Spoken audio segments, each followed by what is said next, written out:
Hey, what's going on everyone? Justin again. As always, thanks for watching my channel. Welcome back. Make sure to subscribe if you're not already a subscriber so you can be notified when I post my next video. Today's discussion topic is going to be quantity over quality. When does that come into play and why? More specifically, when would you want to switch over to quality over quantity? And we're going to talk about that. Alright, so I've had lots of experience with hand tools as a mechanic over the years, dating back to 2010 when I very first started community college.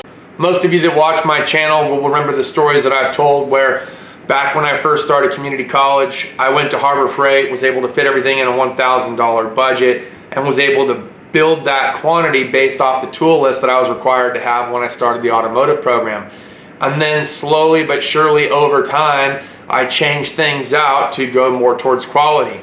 You'll also know that we've had various discussion topics where the quality of certain tools by manufacturers throughout the years has also changed within the last 5 years. We're starting to see more mid-range products, better quality products coming in at a much cheaper cost than those that are considered to be high-end, like your Snap-on, your Mac, your Matco, etc. And yes, I'm completely aware of rebranding, which we've discussed as well. But getting back to quantity over quality, so when you first start out, you have to understand you're more than likely not going to make more than whatever the current minimum wage is for your state at that time. The average federal minimum wage bracket, if I'm not mistaken, is something like $7.25 an hour or $7.50 an hour. I remember when I worked at Sears Auto Center back in 2010, I was getting paid $5.50 per hour, and if I didn't meet or exceed my hours, then I would get paid whatever the minimum wage was, and at that time I think it was about $7.25. And I believe the federal minimum wage still stands at about $7.25.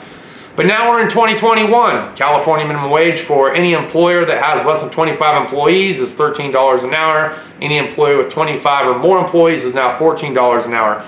So you're probably going to be somewhere in that ballpark if you live in California. That being said, that is your wage. That's what you have to budget and live off of, and it can get expensive to live in California depending on where you're at.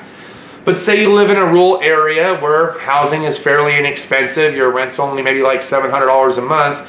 You do the math here, but how much then can you possibly afford to go towards maybe that quality over quantity, right? Can you afford that Snap-on tool or that tool bill if you're putting it on credit? Does it make sense for you to buy something that costs $300 and you get one item, or does it make more sense to buy many items in that $300 range when you're first starting out? So if I was working in a dealership right now in California, that means my wages should be $28 an hour because most dealerships have more than 25 employees. That being said, whatever commissional bonus is attached thereafter is what I can expect if I can exceed the hours in a given work week. So at $28 an hour, I have a much bigger window of affordability.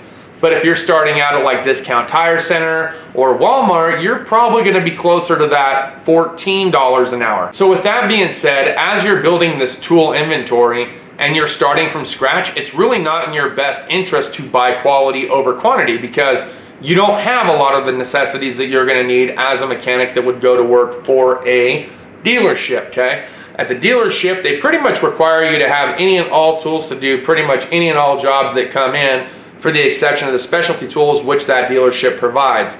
In some cases, they will provide you with a mechanic's starter set. That way they don't have to pay you that tech minimum wage, which again, that would be $28 an hour. So they're going to start you off at $14 as a lube tech to see if you got what it takes to continue moving forward and then move you into that tech minimum. Once they tell you that you are required by law to have your tools at the shop, then you will be at that higher pay bracket. Well, that's also based off what they know about you, what they've learned as far as what tools you have that you bring into the table. More shops than not don't really care what kind of box you have, so don't be discouraged if you come in with a US General, okay? You're going to be fine. Yes, in some situations you'll have the snooty techs looking over at you going, US General, but he's got JD Weld in half his drawers. Like, it's just a thing. That's a thing. That's how you're judged, right? But all judgment aside, don't worry about that. Worry about what you can afford. So if you can afford that Harbor Freight US General 56 and you can fill that thing with pretty much all the Pittsburgh or Icon stuff that you possibly want, you would have spent a lot less money than they ever did with all their snooty caviar, tools that they have within their inventory, and you're going to end up making more money in the short term as a result. If you bought everything Snap-on, you're going to actually spend more money than you will make money, so it's really not in your best interest to buy all the Snap-on goodies or the Matco goodies or whatever. And I know it's exciting, and I know that the shiny factor is there, and you're going to be really enticed to buying some of this stuff, especially if you can only make, you know, $20 weekly payments. That's still almost $100 a month. If you're at 30, now you're definitely at or above that $100 a month. So of your check, is it really worth it for you to do that? You have to make that decision on your own. Yes, I'm well aware there's an RA account. Yes, I'm well aware that you can pay those things off. I get that part. But in the beginning, when you're just starting out and all you have is a starter mechanic set, is it really worth buying everything else Snap-on at that point? And I don't think so. I think it's better for you in the short term to buy quantity over quality. So focus on these tool sales that come up, right? During the holiday specials, like we have Father's Day coming up, there's gonna be Veterans Day coming up, there's Memorial Day, they're gonna have, you know, another Christmas, you know, they're gonna have Mother's Day. Yeah, even mothers get discounts on tools, believe it or not. Be checking Home Depot, be checking Lowe's, be checking Harbor Freight, be checking Letgo. Okay, I know there's plenty of places online, Facebook Marketplace, Craigslist, Letgo, that you can get used tools from. And yes, used tools are a good thing because you can get them for cheaper. But in some situations, you're still gonna spend oftentimes less money buying a cheaper tool at a big box store with a warranty than you would buying it used from somebody else with no warranty. There's no warranty if you buy something used off of eBay. There's no warranty if you buy something used off of Craigslist, Letgo, Facebook Marketplace, etc. But there is a warranty over at the big box stores, and you can do trade for trade if something was to happen. So it's in this aspect, it's my argument that I believe when you're just starting out, that I believe you're going to be much better off buying that quantity over quality. Now, when should you move over to the quality? Well, obviously when that cheaper tool breaks down and it's no longer performing its job, its primary function, then yes, as you can afford to, start switching those things out. Maybe go with a mid-range before you go with the high-end, right? Because you might be more satisfied with mid-range than you were the high-end. You might be more satisfied with the high-end than you are the mid-range or the cheap of the cheap. Really depends on you, your personality, how much you're willing to invest. But I've found that nowadays especially, I've been enjoying that Capri kit. I've been enjoying the Tecton tools that I got from Client Graphics. I've been enjoying a lot of different products that I had never seen before. The Icon lineup, I have enjoyed that.